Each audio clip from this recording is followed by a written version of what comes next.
김인선님은 실버포트 플랫폼 초기 구축하기 전에 기업 내부의 뭐 인증구조 분석이라든지 뭐 선행돼야 될 것들이 뭐 있는 건지. 뭐 그렇진 않고요. 네. 저희가 이제 보통 여쭤보는 거는 AD를 쓰고 계신지, 네. AD의 어떤 형태의 인증까지 쓰고 계신지만 여쭤보고요. 실제 데이터, 그 솔루션을 걸면은 전체적인 현황 정보가 분석이 됩니다. 네네. 조한나님은 이 실버포트 통해서 위협 차단 사례 중 가장 대표적인 거 뭐 있는지 뭐. 대표적인 거요? 대표적인 것들은, 그러니까 뭐 글로벌 같은 경우는 네. 랜섬웨어가 들어왔는데 이제 AD 공격이 있는 거죠. 네. 그런 것들을 멀티팩터로 차단했던 많은 사례들이 있습니다. 네.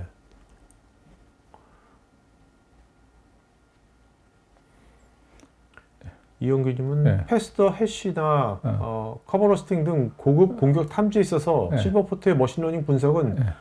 기존 룰 기반 시스템과 어떤 면에서 더 효과적인가요? 제가 알고 있는 한도 내에서는 그 기존에 있는 머신러닝 분석은 패시더 해시 같은 거는 좀 분석을 합니다. 네. 커버로스팅 같은 경우는 약하고요. 왜냐하면 네. 커버로스팅은 기본적으로 AD에 특화되어 있는 좀 기능이고요. 그래서 제품이 이제 AD에 특화된 탐지 기능이 있으면 지원하는데 얘는 AD에 특화되게 분석하고요. 아까 얘기드린 것처럼 베리파이나 차단할 수 있는 기능까지 있다고 보시면 될 것 같아요. 네. 여현동님, 기존 심이나 소아와 연동 시 실버포트는 어떤 방식으로 위협 인텔리전스를 공유하는지요? 보통은 이제 모든 행위의 시작은 인증에서부터 시작하고요.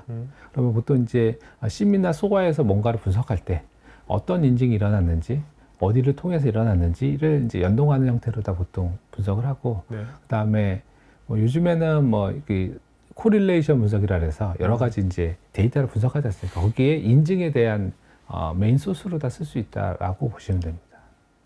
지정우님, 기존 사용자 패스워드 방식의 멀티 인증을 통해서 보안 강화를 하는 것과 오늘 말씀하신 실버포트의 인증의 주요 차별점은 무엇인지요? 그러니까 아까 얘기한 것처럼 보통 이제 멀티팩터라고 하는 솔루션은 할 수 있는 접근 형태가 지정돼 있고요. 네네. 지원하는 서비스만 그렇죠. 할 수 있습니다. 근데 얘는 어떤 형태의 접근도 다 할 수 네. 있다라고 이해하시면 됩니다.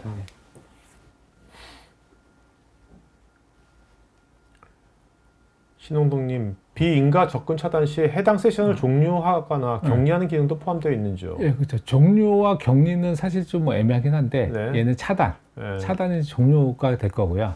격리 같은 경우는 멀티팩터 한 번 더 하는 거죠. 그래서 한 번 잡아놓고 있는 거죠. 네네. 수행을 그런 기능이 포함되어 있습니다. 김인섭님, 자동화된 대응이 과도한 인증 요청을 유발하거나 사용자 경험을 해치지 않도록 제어하는 방법이 있는지요?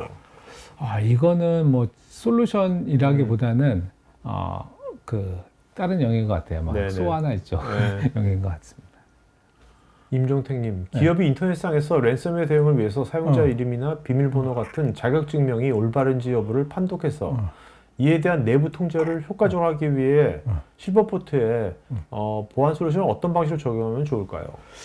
이거는 조금 이제 질문이 어렵긴 한데 자격증명이 올바르지 않으면은 기본적으로 인증이 되지는 않습니다. 근데 이제 전제를 할 때 인증은 되지만 인증하는 정보 자체가 문제가 있다. 예를 들면은 국내에서 국내에 있는 특정 사용자들만 쓸 수 있는 인증을 허용되지 않은 그룹에서 쓴다.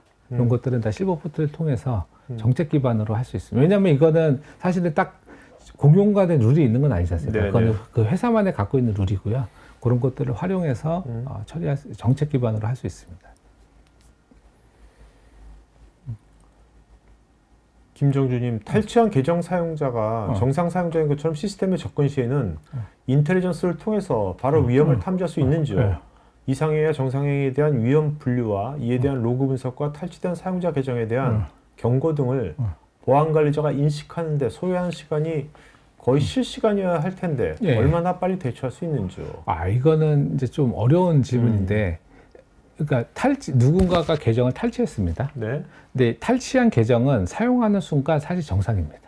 탈취는 비정상적이고요. 네네. 그렇잖아요. 사용하는 건 정상이죠. 그렇죠. 근데 아까 얘기드린 것처럼 탈취된 계정을 쓰는 데서 우리가 이 계정은 허용된 단말만 사용할 수 있어라고 지정돼 있으면은 허용되지 않는 것들은 이상이 될 거고요. 근데 만약에 허용된 단말을 통해서 사용했습니다. 근데 이 사람이 평소와 다른 형태의 시스템 접근이 일어난다라고 하면은 거의 실시간으로 탐지되고요. 네. 만약에 그런 것들을 우리가 정책적으로다가 멀티팩터를 걸어놨다라고 하면은 바로 실시간으로 탐지되는 시점에 바로 관리자한테 이게 허용된 접근인지를 확인받고 확인되지 않은 것들은 차단한 형태로다가 네네. 대응합니다. 그리고 로그인 패턴도 분석하게 돼 있고요. 네. 이상하다라고 하면은 위협으로 탐지되고 정책이 걸려 있으면은 추가 인증을 요청하게 돼 있습니다. 김 차관님은 ERP 시스템처럼 오래된 레거시에서 인증 로그가 부족한 경우에도 적용이 가능할까요? ERP가 AD를 통해서 인증하고 있다라고 하면 가능합니다. 근데 네. 로컬 인증을 하는 경우는 적용하기는 어렵습니다. 주님이 이제 이것이 도입할 때 예산의 구축 기간, 뭐 준비는 어떻게 해야 되는 건지, 보통 하기 전에 이걸 도입하기 전에 아까 뭐 현황 분석을 먼저 하나요? 네, 이거를? 맞습니다. 예. 현황 분석을 뭐 그렇게 뭐 타이트하게 하는 건 아니고요. 네. 현재 어느 정도 쓰고 있는지, 네. 몇 대가 있는지, 뭐 아니면 어디까지 커버리지 할지 선택하게 돼 있고요. 그건 설치를 해야 되는 거죠. 그거는 이제 그 매뉴얼하게 이제 체크하고, 네. 그 다음에 이제 제품이 들어가게 되면 하드웨어 뭐 구성이나 이런 것들은 기본으로 되고, 하드웨어를 구성하고 소프트웨어를 설치하는 데는 며칠이면 됩니다. 네. 그 다음에 사실 대부분의 구축은 저희가 이제 그 전에 보지 못했던 정보를 볼 거잖아요. 그 정보를 분류하고 체크하고 어떤 정책을 적용할지를 하는 행위들이 주로 구축 기간에 있다라고 보시면 될 것 같고요. 아마 저희가 예상할 때는 한 달에서 세 달 정도 수준일 것 같습니다. 이거를 다들 안 써봤기 때문에 이런 게 사실 우려될 수도 있을 거예요. 이거 되면 뭐 베리파이 요청이 엄청나게 갑자기 많아지는 거야. 그런 경우가 막 그러면 모여서 미팅해야 됩니다. 뭔가가 문제 있는 거죠. 그렇죠. 뭔가가 그렇죠. 그런 것들은 뭔가 룰을 먼저 룰을 좀 그렇죠. 한다든지 뭔가 해야 되겠죠. 그렇죠. 그런 것들을 그러면 뭔가 이렇게 구축할 때 그런 것들을 구축할 때 분석을 합니다. 해야 되겠네요. 그래서 개선할 건 개선하고 아까 얘기한 것처럼 뭐든지 노이즈가 생기면은 관리에서 빠지게 되고요. 그렇죠. 너무 많은 이벤트는 없는 거랑 똑같기 맞아요. 때문에 그래서 구축 기간 안에는 그런 데이터 분석을 좀 한다고 보시면 될 것 같아요.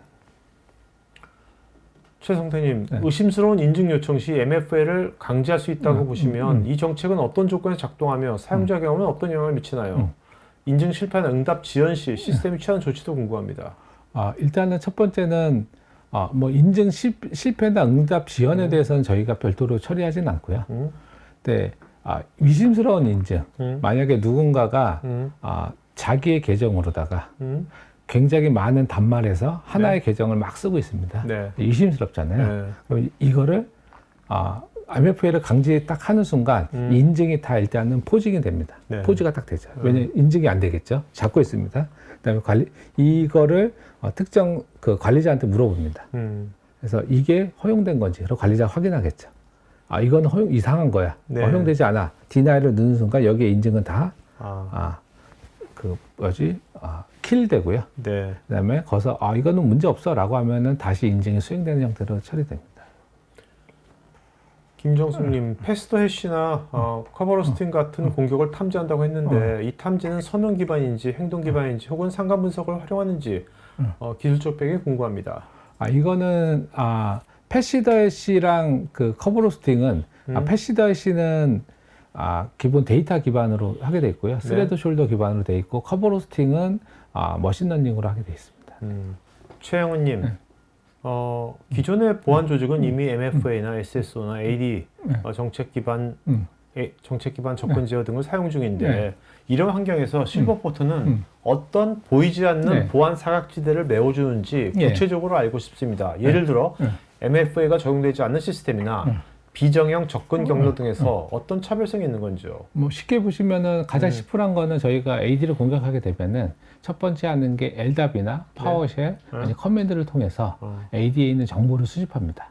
그때 인증이 다 일어나게 되고요. 그런 것들은 얘기해 주신 것처럼 멀티팩터 기존에 갖고 온 싱글 사인온, AD 어떤 정책으로도 막을 수 없고요. 그런 것들을 다 대응한다라고 보시면 될 것 같아요. 막을 수도 없고 그런 것이 뭔가 이렇게 나중에 로고처럼 뭔가 이렇게 남는 것도 아니고. 맞습니다. 맞습니다. 문중님 앞으로 실버포트가 어떤 식으로 앞으로 더 발전할 것 같은지.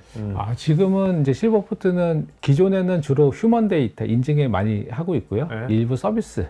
근데 요즘에는 이제 나눔원으로 확대됐고 네. 클라우드로 확대가 됐습니다. 그래서 향후에는 아마 온프라미스와 클라우드를 하고 그 다음에 그 현재는 아까 얘기한 것처럼 인증 데이터 쭉 있잖아요. 네. 근데 여기서 좀 더 이제 고민하는 것들은 차단도 우리가 다 매뉴얼 정책 만들어야 되지 않습니까? 네. 그럼 얘가 자동화해서. 뭔가 생성형 AI를 쓸 것 같은데. 예, 그렇죠.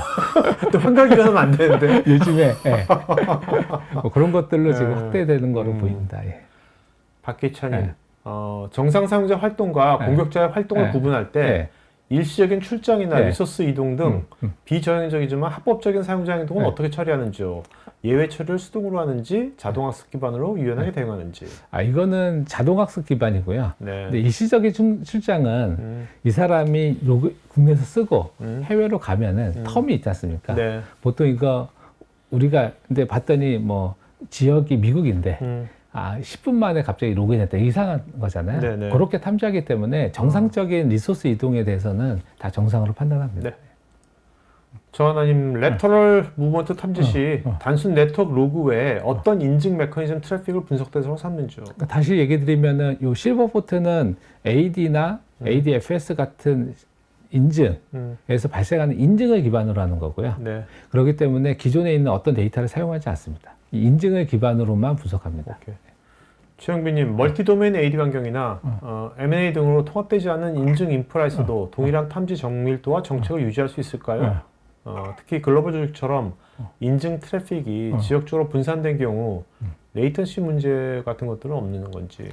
멀티 도메인이나 M&A 환경은 아무 문제가 없고요. 네. 단지 이 도메인이 틀리기 때문에 도메인별로 데이터가 수집된다는 거 차이가 있고, 레이턴시는 보통 저희가 레코멘드 하는 거는 100mm 정도를 레코멘드 하고요. 근데 만약에 레이턴시가 100mm보다 훨씬 늦어져서 지연이 발생할 수 있다라고 하면은 해당하는 지역의 노드라고 하는 에이전트에서 데이터를 받는 서버를 약간 중간에 프락시처럼 구성해서 구성하면 아무 문제 없습니다.